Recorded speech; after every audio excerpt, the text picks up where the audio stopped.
અમદાવાદમાં ઓપરેશન ચંડોળા તળાવ ક્લીન યથાવત છે। સતત બીજા દિવસે પણ ડેમોલેશનની કામગીરી ચાલુ છે।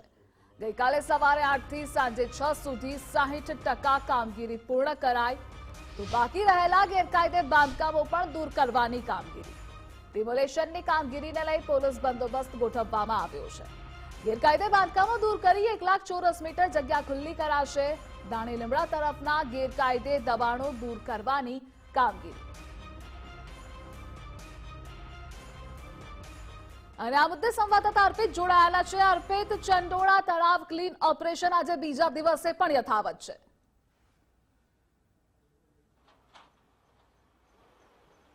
અડધો કલાક પહેલા બીજા દિવસે ડિમોલેશનની કામગીરી શરૂ થઈ છે। જ્યાં જ્યાં બાકી હતું ડિમોલેશન ત્યાં ડિમોલેશન કરવામાં આવી રહ્યું છે। ગઈકાલની વાત કરીએ તો ગઈકાલે લગભગ 50 થી 60% કામગીરી ડિમોલેશનની પૂરી કરી દેવામાં આવી હતી અને આજે ફરી એકવાર ડિમોલેશનની કાર્યવાહી શરૂ થયાને અડધો કલાક જેટલો સમય થયો।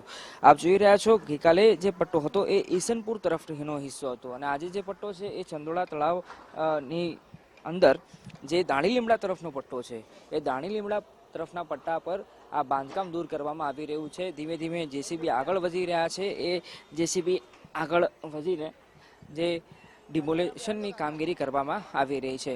ગઈકાલે જે પરિસ્થિતિ હતી, ગઈકાલે જેટલા જેસીબી હતા એટલે કે 70થી વધારે જેસીબી ઉપરાંત 1500થી વધારેનો પોલીસ ફોર્સ જેમાં અધિકારીઓનો પણ સમાવેશ થાય છે।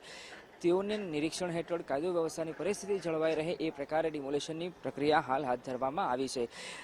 ગઈકાલે જ અમે કહ્યું હતું જ્યારથી ડિમોલેશનની શરૂઆત થઈ હતી કે આ ડિમોલેશન માત્ર 1 કે 2 દિવસનું નથી પરંતુ 3 દિવસ જેટલો સમય આખા ડિમોલેશનમાં લાગી શકે છે। આજે પણ બીજો દિવસ થયો છે અને હાલની પરિસ્થિતિને જોતા આવતીકાલના દિવસ દરમિયાન પણ ડિમોલેશનની પ્રક્રિયા ચાલે, ડિમોલેશનની કાર્યવાહી ચાલે તો નવાય નહીં, કેમ કે એક આ મોટું ઓપરેશન છે।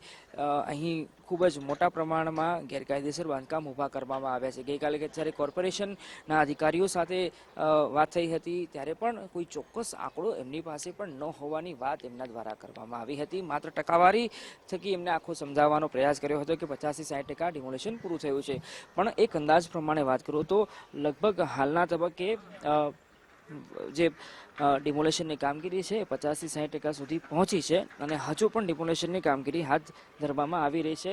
બની શકે છે કે આજના દિવસની સાથે સાથે આવતીકાલનો દિવસ પણ મહત્વનો બની રહેવાનો છે, કેમ કે ખૂબ મોટી સંખ્યામાં અહીંયા દબાણ ઊભા કરી દેવામાં આવ્યા હતા। હું મારા સહયોગી નરેશ રજોરાને કહીશ કે આપણે જ્યાંથી ગઈકાલે ડિમોલેશનની શરૂઆત થઈ હતી જેટલું દેખાય એટલું અહીંયાથી શક્ય હોય એટલું તો તમે જે જોઈ રહ્યા છો દૂરથી અહીંયાથી ડિમોલેશનની શરૂઆત થઈ હતી। ધીમે ધીમે લગભગ સરાઉન્ડિંગ આ પટ્ટો છે એ ઈસનપુર અને દાણી લીમડા તરફનો પટ્ટામાં 2 કિલોમીટર સુધીનું દબાણ છે એ અત્યાર સુધી દૂર કરી દેવામાં આવ્યું છે અને એ પટ્ટો જે નદી એટલે કે જે માફ કરજો ચંડોળા તળાવ છે એ ચંડોળા તળાવની અંદરની બાજુ કિનારી અને જ્યારે એ બહારનો હિસ્સો એટલે બંને તરફ મોટા પ્રમાણમાં પુષ્કળ પ્રમાણમાં મોટા ગેરકાયદેસર બાંધકામ ઊભા કરી દેવામાં આવ્યા હતા। એમની પર તવાઈ બોલાવવાની ગઈકાલથી શરૂઆત થઈ છે અને આજે પણ એ કામગીરી યથાવત છે।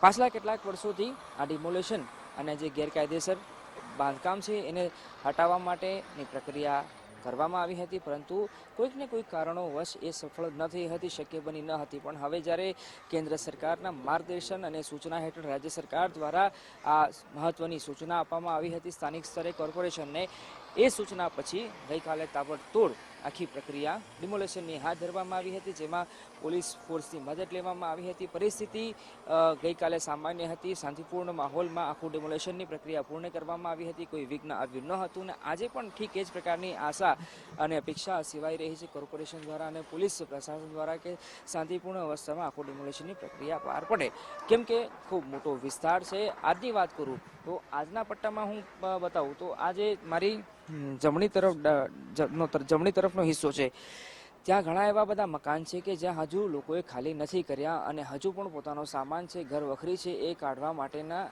પ્રયાસો તેઓ કરી રહ્યા છે અને ધીમે ધીમે સામાન ખાલી કરવામાં આવી રહ્યો છે। એટલે એ પણ આખી પ્રક્રિયા થોડી વારમાં પૂરી કરશે અને જે લોકો અહીંયા ભેગા થતા હોય એ ભેગા થતા લોકોને પણ દૂર ખસેડવા માટે પણ પ્રયાસ કરવામાં આવી રહ્યા છે, કેમ કે ગઈકાલની વાત કરું તો ગઈકાલે જે ડિમોલેશન શરૂઆતના સમયથી લઈને વાત કરું તો 8 વાગ્યાથી લગભગ 12 વાગ્યાના સમયની વાત કરું તો મોટા ભાગના હિસ્સામાં ડિમોલેશન દબાણ દૂર કરી દેવામાં આવ્યું હતું. એ ઝડપી પ્રક્રિયા હતી. પણ આજના દિવસની વાત કરું તો જે દાણી લીમડા તરફનો હિસ્સો છે, જમણી તરફનો હિસ્સો, ત્યાં હજુ પણ લોકો પોતાના ઘરમાં છે. સામાન હજુ પોતાના ઘરમાંથી કાઢ્યો નથી. એટલે એ લોકોને સમય થોડો ઘણો આપવામાં આવ્યો છે. થોડા સમય પહેલાં કોર્પોરેશન અને પોલીસની ટીમ ત્યાં પહોંચી હતી, પણ કેટલાક લોકોની વિનંતી કરવામાં આવી હતી. એટલે ત્યાં બની શકે છે કે થોડું એમને સમય આપવામાં આવે. અને એ દરમિયાન અન્ય કેટલાક જગ્યાઓ પર, એટલે મારી પાછળ તે તમે જોઈ કે જ્યાં ડિમોલેશન ચાલી રહ્યું છે ત્યાં હાલ ડિમોલેશન કરવામાં આવી રહ્યું છે. અને અહીંનું જે ડિમોલેશન પૂરું થયા પછી એની આગળ ધીમે ધીમે જેમ જેમ વધતા જશું એમ અહીંયા જે ગેરકાયદેસર બાંધકામ ઊભા કરવામાં આવ્યા હતા એ તમામ બાંધકામ દૂર કરવામાં આવી શકે છે. ગઈકાલના આંકડાની વાત કરી તો ઓન એન એવરેજ એક અંદાજો અને એક સરેરાશ આંકડો કહેવો હોય તો લગભગ 1500 થી 2000 જેટલા નાના મોટા ઘર અને મકાન તોડવામાં આવ્યા હતા. અને બની શકે છે કે આજે પણ ઠીક આટલા જ પ્રમાણમાં ઘર અને મકાન તોડવામાં આવી શકે છે. જી અર્પિત, જોડાવા બદલ આભાર આપનો. તો ગેરકાયદે બાંધકામો પણ દૂર કરવામાં આવશે. બીજા દિવસે પણ ઓપરેશન ક્લીન ચાલુ છે.